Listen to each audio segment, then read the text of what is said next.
চলুন দেখি আগামী ত্রয়োদশ জাতীয় সংসদ নির্বাচন এবং গণভোটের দিন আমরা কিভাবে ভোট দেব। ভোটের দিন একদম সকালবেলা আপনার ভোট কেন্দ্রে চলে আসবেন। নারী পুরুষ ঠিক এইভাবে আলাদা আলাদা লাইনে দাঁড়াবেন।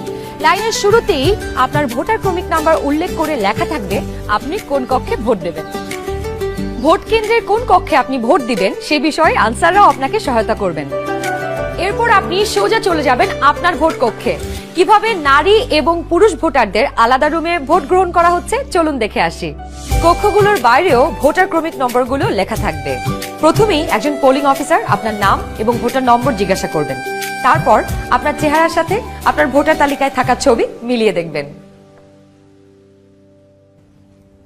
এটা আমি, এখানে একটু খারাপ আসছে ছবি।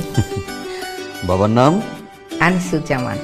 ভোটার আয়শা খানম, ভোটার নং 0157।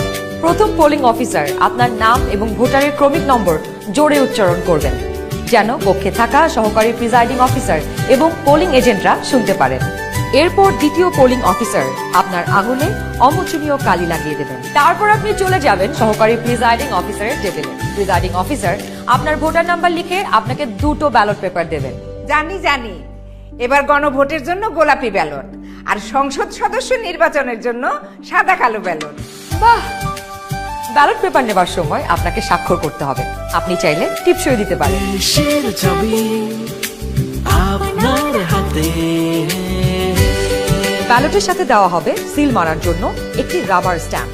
আপনি 2টি ব্যালট এবং রাবার স্ট্যাম্প নিয়ে ভোট দেবার গোপন কক্ষে যাবেন। এবার কিন্তু সময় বাঁচানোর জন্য অনেক ভোট কেন্দ্রেই 2টো গোপন কক্ষ থাকবে, যাতে একই সময়ে 2জন ভোটার 2টো গোপন কক্ষে ভোট দিতে পারেন। গোপন কক্ষের ভেতরে আপনি কিভাবে ব্যালটে সিল দিবেন চলুন দেখি। গণভোটের গোলাপি ব্যালটে হ্যাঁ এবং না 2টো ঘর থাকবে। সংস্কার বা পরিবর্তন চাইলে হ্যাঁতে সিল মারুন। গণভোটে আপনি হ্যাঁ দিলে সবগুলো সংস্কার পাবেন, আর না দিলে কোনো সংস্কারই পাবেন না। এরপর ব্যালটটি লম্বালম্বি ভাঁজ করুন যেন সিলের রং অন্য ঘরে না পড়ে। এরপর আড়াআড়ি ভাঁজ করুন। সংসদ সদস্য নির্বাচনের জন্য সাদা কালো ব্যালটটিতে থাকা আপনার পছন্দের ব্যক্তি বা দলের মার্কায় সিল মারুন।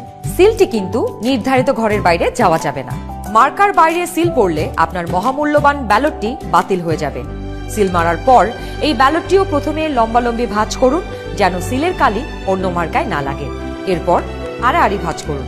এবার গোপন কক্ষ থেকে বের হয়ে স্ট্যাম্পটি সহকারী প্রিজাইডিং অফিসারকে ফেরত দিন এবং একই ব্যালট বক্সে 2টি ব্যালট পেপার ফেলুন।